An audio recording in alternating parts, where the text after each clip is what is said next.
Hello and welcome to study IQ. मैं दिव्यांशी और आज मेरे साथ इस इंटरव्यू सेशन में जुड़ी हैं सोनभद्र यूपी से प्रीति गुप्ता जी, जिन्होंने आरआरबी पीओ 2021 एग्जामिनेशन क्लियर किया है। सबसे पहले ढेर सारी बधाई प्रीति, और आपका स्वागत है स्टडी आईक्यू पर। Thank you ma'am, thank you so much. इस इंटरव्यू सेशन में हम प्रीति से जानेंगे उनका सफर, कैसी तैयारी उन्होंने की। बट एक बहुत इंपॉर्टेंट और इंट्रीगिंग चीज अगर इनके जर्नी से इनकी बातचीत के दौरान मुझे पता चली कि जब ये एग्जामिनेशन देने जा रही थी तो she met with an accident, और किस तरीके से ऐसे सिचुएशन में उन्होंने एग्जामिनेशन दिया, इसके बारे में हम चर्चा करेंगे। क्योंकि ऑलरेडी बहुत सारा एडेड प्रेशर होता है जब आप एग्जामिनेशन लिखने जाते हैं, और जब एक ऐसा इंसिडेंट हो जाए तो it's even beyond our imagination. तो इसके बारे में भी जानेंगे कि कैसे उस सिचुएशन में इन्होंने एक्ट किया। लेकिन सबसे पहले प्रीति, आप थोड़ा सा अपने बारे में बताइए। मैम, जैसा कि आपने बताया, मेरा नाम तो मैंने बीटेक किया हुआ है। और मैंने जो बीटेक है वो 2017 में कंप्लीट किया, doctor K N Modi institute of engineering and technology से, जो कि मोदी नगर गाजियाबाद में है। उसके बाद फिर मैंने मतलब प्राइवेट का कभी सोचा नहीं, क्योंकि मेरी फैमिली में सब गवर्नमेंट जॉब से आते हैं।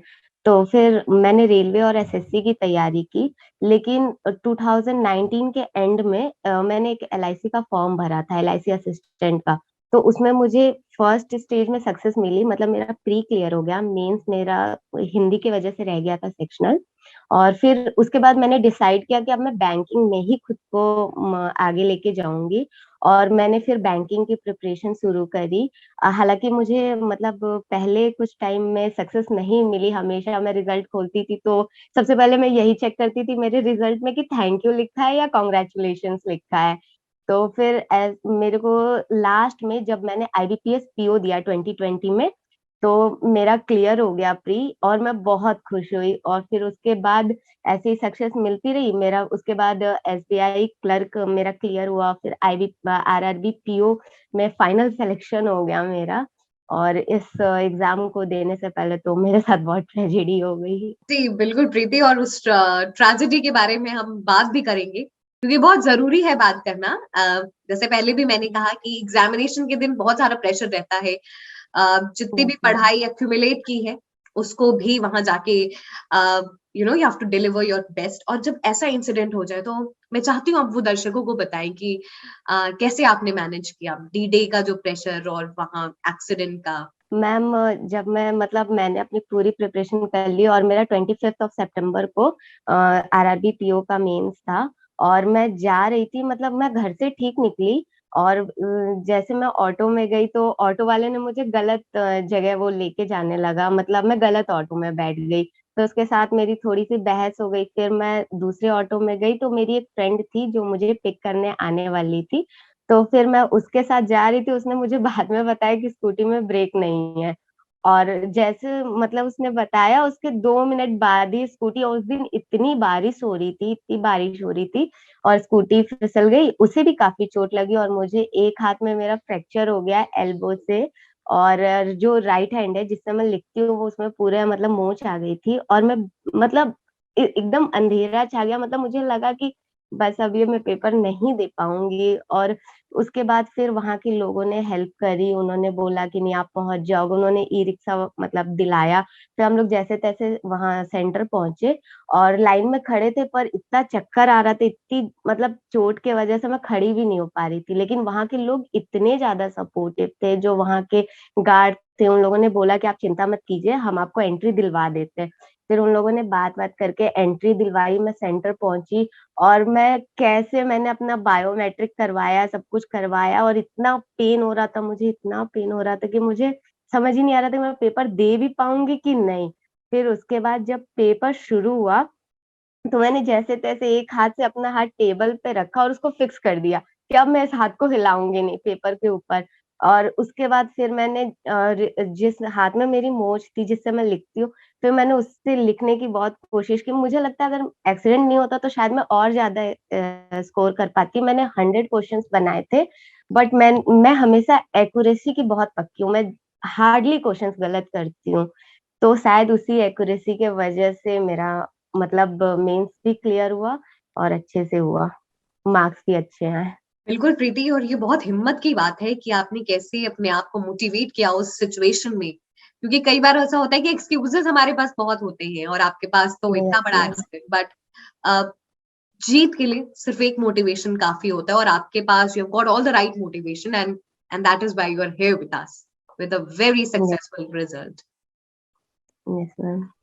प्रीति, अ, जैसे आपने बताया कि पहले आप चेक करती थी कि कांग्रेचुलेशंस लिखा है या थैंक यू लिखा है, तो ये जो यस मैम। थैंक यू से कांग्रेचुलेशंस का जो सफर रहा है उसके बारे में बताएं। मैम जब मतलब मैं जब स्कोर कार्ड आता था, जब अगर सिलेक्शन नहीं हुआ, तो फिर मैंने सोचा कि मेरा सिलेक्शन आखिर क्यों नहीं हो रहा है। मेरे फ्रेंड है, वो बहुत अच्छे मेरे फ्रेंड है, तो उसने मुझे सजेस्ट किया कि यार तुम पहले अपने वीक पॉइंट्स को देखो कि तुम्हारा कहाँ गलती हो रही है। तो फिर मेरी रीजनिंग बहुत ज्यादा स्ट्रांग है। मैंने रीजनिंग की मतलब किसी टीचर को नहीं वो किया, कुछ नहीं, बस मुझे रीजनिंग में बहुत इंटरेस्ट है, मुझे मजा आता है, मैं उसे एक गेम की तरह लेती हूँ। तो मैंने रीजनिंग को स्ट्रांग किया, तो मैंने उसे और स्ट्रांग किया ताकि मैं उसमें हमेशा 35 अटेम्प्ट करूँ। तो मैंने रीजनिंग में हमेशा ही 35 किए हुए हैं।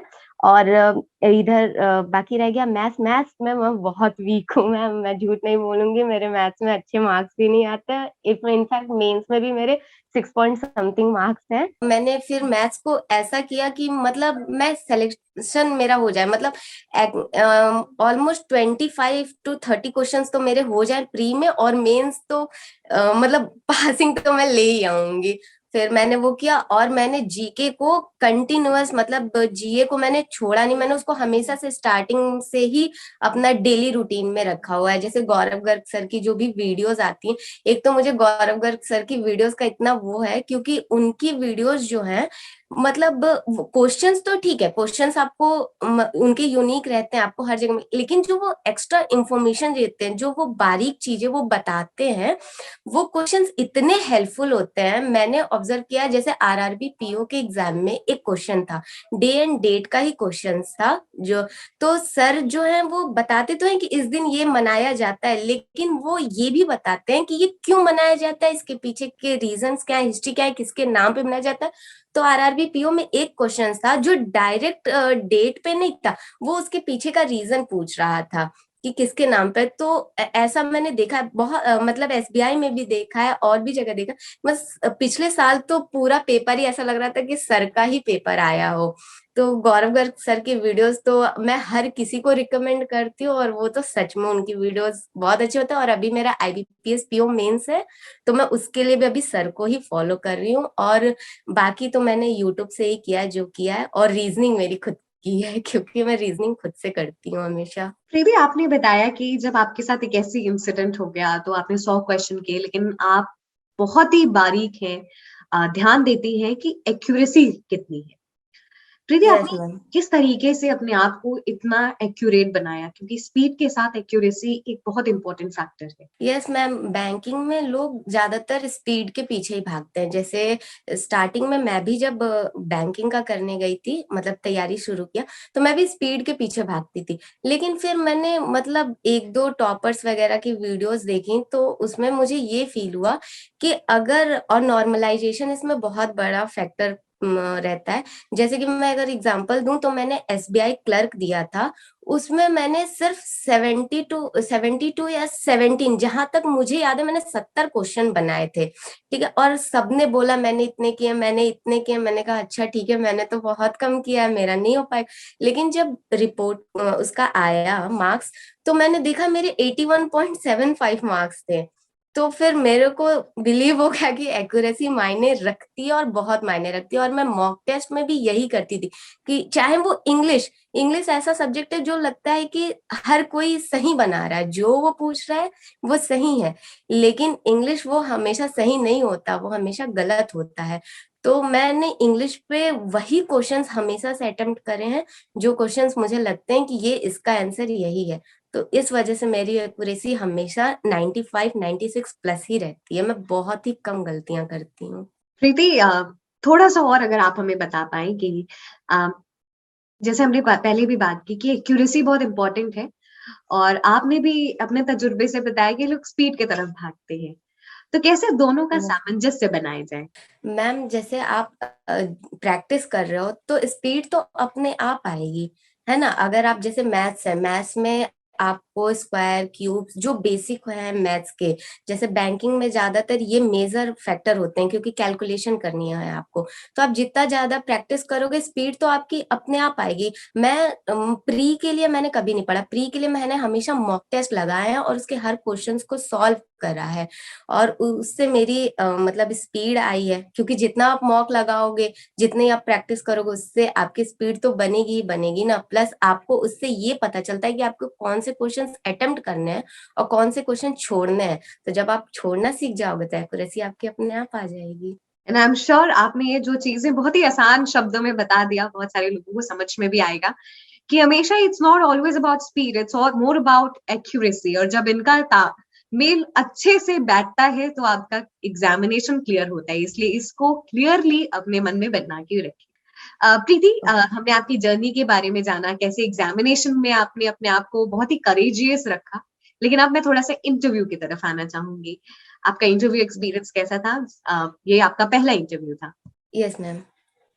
मैम जैसे आपने बताया ये मेरा फर्स्ट इंटरव्यू था, और जब मेरे को मतलब पता चला मेरे मेंस के रिजल्ट में कॉन्ग्रेचुलेशंस आया, जैसे कि मैंने बताया कॉन्ग्रेचुलेशन, तो फिर मैंने सोचा कि अब मुझे इंटरव्यू के लिए क्या करना है, क्योंकि मेरे को इंटरव्यू का कोई भी एक्सपीरियंस नहीं था, ये मेरा फर्स्ट इंटरव्यू था। तो फिर मैंने उस पर थोड़ा सा मतलब पहले लोगों ने जो अपना एक्सपीरियंस शेयर किया, अपने रिव्यूज डाले यूट्यूब पे, वो मैंने सर्च करा, वो मैंने देखा। फिर मैंने बैंकिंग अवेयरनेस में गौरव सर को करंट जो वो बैंकिंग पढ़ाते हैं, अलग से जो उनकी बैंकिंग अवेयरनेस की वीडियोस आती हैं, उन वीडियोस को फॉलो किया, उनकी एक एक चीज को अच्छे से समझा।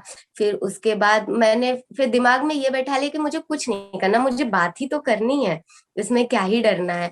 और फिर उसके बाद मैं करंट वगैरह सब तैयार करा, और जिस दिन मेरा इंटरव्यू था उस दिन मैं इंटरव्यू देने पहुंची। तो जब मैं अंदर गई, उन्होंने बोला कि आप अपना मास्क हटाइए, और थोड़ा सा माहौल को लाइट करते हुए उन्होंने बोला कि ये आप तो लग नहीं रही हैं, ये आपकी कोई बहन वहन है। तो मैंने कहा नहीं सर, ये मैं ही हूँ।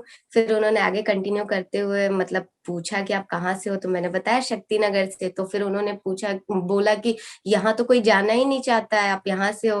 फिर उन्होंने मतलब मेरा जो परमानेंट एड्रेस है उस पे क्वेश्चंस पूछे कि आप कोई बलिया से अगर कोई पॉलिटिशियन है जो बहुत फेमस है तो आप उनके बारे में बताइए, तो वो मैंने बताया। फिर उन्होंने मुझसे क्रिप्टो करेंसी पूछा, फिर उन्होंने फादर का बैकग्राउंड पूछा, तो वो मैंने बताया कि हाँ वो LIC में है। तो उन्होंने पूछा कि LIC में क्या करते हैं। फिर उन्होंने पूछा कि जो इंश्योरेंस होता है उसका आप एग्जैक्ट डेफिनेशन बताइए, तो मैंने वो बताया। फिर उन्होंने मुझसे पूछा कि अच्छा बताइए इंश्योरेंस कितने तरह की होती है, मैंने वो बताया। फिर उन्होंने मुझसे बोला कि आप 4 कंपनियों, इंश्योरेंस कंपनियों के नाम बताइए। तो उस टाइम पे मतलब थोड़ा सा प्रेशर होता है, तो मैंने NICL का पेपर दिया था, तो मुझे उस कंपनी का नाम याद था, तो मैंने वो बताया, और यूनाइटेड इंडिया का बताया। फिर उसके बाद उन्होंने बोला ये 2 सरकारी हो गई, आप 2 प्राइवेट बताइए। उस टाइम मुझे कोई प्राइवेट कंपनी ही नहीं याद आ रही थी, मुझे मतलब इतनी सारी कंपनीज हैं लेकिन याद ही नहीं आ रहा था। तो फिर मुझे स्ट्राइक किया बजाज, तो मैंने बजाज बताया। फिर उन्होंने बोला कि अरे प्राइवेट कंपनीज तो बहुत है, आपको तो आना चाहिए। मैंने कहा सॉरी सर, अभी मैं रिकॉल नहीं कर पा रही हूँ। फिर उन्होंने मुझसे क्रिप्टो करेंसी पूछा, फिर उन्होंने GST के स्लैब्स पूछे, फिर उन्होंने 5% GST में क्या आता है वो पूछा। फिर उसके बाद एक मैम थी, तो उन्होंने मेरा जब बीटेक का डिटेल्स चेक किया, तो उन्होंने बोला आपके एकेडमिक्स में मार्क्स तो बहुत ही ज्यादा अच्छे हैं, आप इतना स्कोर किए, आपने फर्स्ट डिवीजन किया है। फिर उसके बाद मैम ने मुझसे एकेडमिक्स के क्वेश्चन पूछे, तो उन्होंने कन्वेंशनल सोर्स ऑफ एनर्जी पूछा, तो मैं थोड़ा सा मतलब थोड़ा सा हल्का सा वो हुई। फिर उसके बाद उन्होंने बोला कि मैंने बताया, तो उन्होंने बोला आप सही बोल रही हैं, आगे कंटिन्यू कीजिए। प्रीति, कई सारे क्वेश्चंस आपसे पूछे गए आपके बैकग्राउंड से रिलेटेड और बहुत सारी जनरल अवेयरनेस से भी रिलेटेड।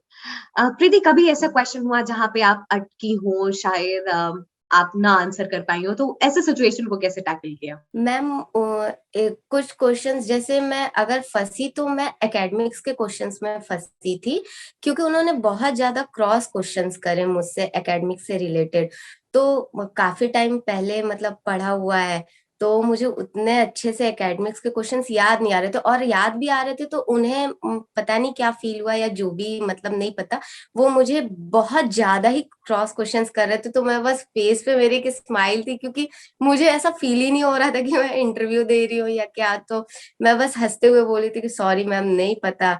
तो फिर उन्होंने बोला कि अच्छा ठीक है, कोई बात नहीं। बीच में लाइट भी चली गई थी।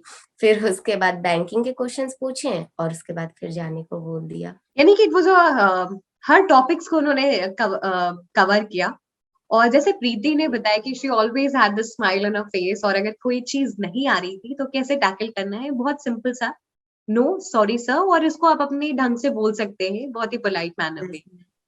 Yes but ma'am. वहां पे इंटरव्यू बोर्ड को ब्लफ नहीं करना, ये बहुत इंपॉर्टेंट पॉइंट आप सभी को पता होना चाहिए। मैम मेरे से एक गलती हुई थी जो बाद में आके मुझे रियलाइज हुई। जैसे उन्होंने मुझसे रिकरिंग अकाउंट पूछा था, तो उसका आंसर शायद मैंने गलत किया था, बट मैं अपने आंसर में इतनी कॉन्फिडेंट थी कि मुझे रियलाइज ही नहीं हुआ कि मैं गलत जवाब दे रही हूँ, और उन्होंने मुझसे उस पर क्रॉस भी नहीं किया। लेकिन ये बाद में आके मुझे रियलाइज हुआ कि मैंने उसका आंसर गलत दिया है। यस प्रीति, प्रीति ने अपने एक्सपीरियंस से बताया। मुझे लगता है बहुत सारे लोगों को आपके एक्सपीरियंस से समझ में आएगा कि इंटरव्यू की तैयारी कैसे करनी है और डिफरेंट सिचुएशन को कैसे टैकल करना है, क्योंकि it's so much pressure in the room, because आप 2 स्टेज ऑलरेडी क्लियर करके आते हैं, and it is the third stage which you have to clear and you get into the list. Preeti, आपसे हमने बहुत सारी चीजों पे बात की और बहुत ही अच्छा लगा आपके करेज, आपके डिटर्मिनेशन को जान के। एंड और उसी का नतीजा है कि आज आपका रिजल्ट इतना बेहतरीन है, और हम यही कामना करते हैं कि आगे भी जो भी रिजल्ट, जो भी एग्जामिनेशन आते हैं, वो आपके फेवर में आए। धन्यवाद हमारे साथ थैंक जुड़ने के लिए।